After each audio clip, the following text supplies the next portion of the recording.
ဒီနေ့မိုးလေးလဲသေးနေရနဲ့လေရာသီစာလေးဖြစ်တဲ့မိုးလေမြာပူပူမိုးဝေးလေးလှူစားကြမယ်နော်ဖားလာဝယ်စားရရှင်မိုးတွေနဲ့ရောက်လာပြီဆိုရင်လေဆွေတို့တပွဲဘက်မှာကြတော့ဒီမိုးလေမြာကိုရာသီစာအနေနဲ့စားကြရပေါ့နော်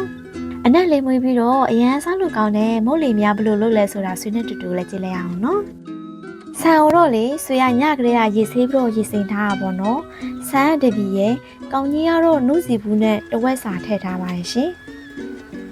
ဆန်လေးတွေကိုဆွေတို့မိုးကြိတ်ပေးပါမယ်ရှင်မုံနင့်ကိုတော့ဆွေခတ်သွက်လေးပဲကြိတ်ထားလိုက်တယ်ပေါ့နော်မုံနင့်လေးတွေရပြီဆိုတော့ဆွေတို့အုံတီခွဲမယ်နော်မိုးကလေမနေ့ကလည်းတဲတဲမဲမဲရွာတယ်မနက်ကလည်းတဲတဲမဲမဲရွာတယ်ပေါ့နော်ဆွေတို့မုတ်ကြိတ်ပြီးလို့အုံတီခွဲတဲ့အချိန်မှာပဲနေရပူလာတယ်ပေါ့နော်မိုးလေမြောက်တော့ဆွေတို့ဒီနေ့နေပူပူနဲ့လှုပ်ရှားရမှာပေါ့နော်မိုးလို့ရင်နဲ့မိုးရွာပါစေလို့ပဲဆူတောင်းရမှာပေါ့နော်ဆွေတို့အုံတီချစ်ပြီးပြီဆိုလို့ရှိရင်တော့အုံတို့ကင်ပါမယ်ရှင်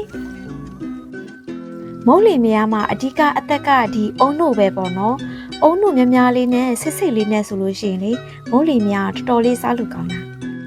အုံတို့လေးတွေရပြီဆိုရင်တော့ဆွေရလေဒီအုံတို့ထဲကိုစားလေးနည်းနည်းထည့်ထားရပေါ့နော်အုံတို့လေးလည်းရပြီဆိုတော့လေဆွေတို့မုံနင်ထဲကိုအရသာလေးတွေထည့်ပါမယ်ကြက်ဥလေးတွေကိုခလောက်ပြီးတော့ထည့်ပေးပါမယ်ပြီးရင်တော့အရသာအနေနဲ့စားနဲ့မိုးလုံးတဲ့ဆော်ဒါလေးထည့်ပြီးတော့အားလုံးကိုတမသွားအောင်လို့မှွေထားလိုက်ပါမယ်ရှင်ဒီမှာလေးဆွေစားကိုတော့ထမင်းစားစောနဲ့နှစ်စောစာထည့်ပြီးတော့မိုးလုံးတဲ့ဆော်ဒါကိုတော့ထမင်းစားစောနဲ့တစ်စောစာထည့်ထားရပေါ့နော်အရသာရပြီဆိုတော့လေဆွေတို့မိုးလုံးဖို့အတွက်အရင်မိငွေထားလိုက်မယ်နော်မိမေးပြီးပြီဆိုလို့ရှိရင်တော့အိုးဖို့အောင်အရင်တည်ထားပါမယ်ဥပ္ပပြီဆိုလို့ရှိရင်တော့မိုးလို့ဖို့အတွက်စီလေးတုပ်မယ်ပြီးရင်တော့မုံနှင်လေးကိုအရင်ထည့်မယ်နော်ပြီးမှအုံနိုလေးထည့်ပါမယ်ရှင်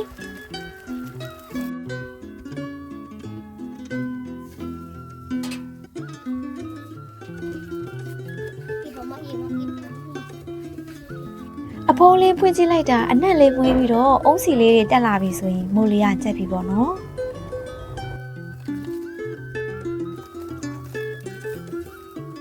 ဒီမိုးလောက်တာကလေလက်သက်ဖို့လဲလိုတယ်ပေါ့နော်တခုပြီးတခုခက်မြန်မြန်လေးလုပ်ရတာဆိုတော့လေ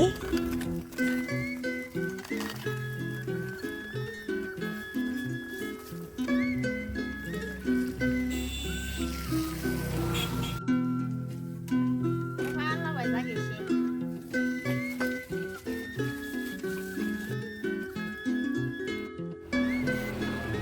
မုံလီမယားအနက်လေးကလေတော်တော်လေးမွေးတဲ့သူ့အနက်လေးကလေတမျိုးလေးပေါ့နော်အနက်လေးရတာနဲ့စားချင်တယ်ပေါ့နော်ဒီနေ့မုံလီမယားကိုဆွေးတော့လေမစားရတာလဲကြာနေပြီဆိုတော့လှူလဲလှူပေးမယ်ပေါ့နော်ရောင်းလဲရောင်းပေးမယ်စားလဲစားမယ်ပေါ့နော်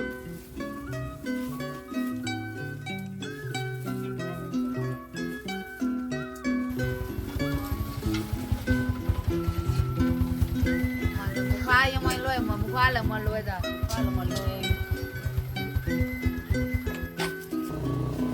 ฟาแล้วมาเชื่อแล้ว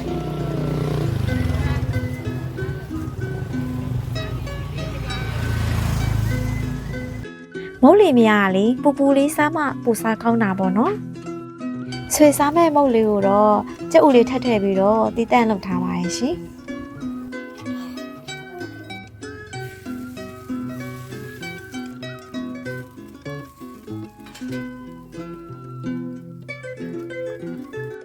အုံနုအနှံ့လေးအောင်မှုေးနေရပဲကဲပူပူမွေးမွေးလေးနဲ့မုံလီမယားလေးစားကြမယ်နော်ဒါကတော့ဆွေစားဖို့အတွက်ကြက်ဥလေးနဲ့တီးတန့်လုပ်ထားတာပေါ့နော်ဆွေကတော့တကြားလေးနဲ့တူပြီးတော့စားပါမယ်ရှင်မုတ်အသားလေးကလေနူးအီပြီးတော့အုံနိုးရတာဆိတ်ဆိတ်လေးရဲ့တကြားရတာချွချိုလေးနဲ့ဆိုတော့လေတော်တော်လေးစားလို့ကောင်းတယ်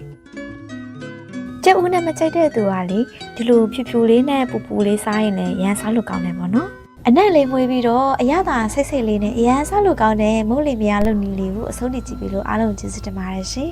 နောက်ဗီဒီယိုတွေမှာပြန်ဆောင်ကြမယ်နော်ဘိုင်ဘိုင်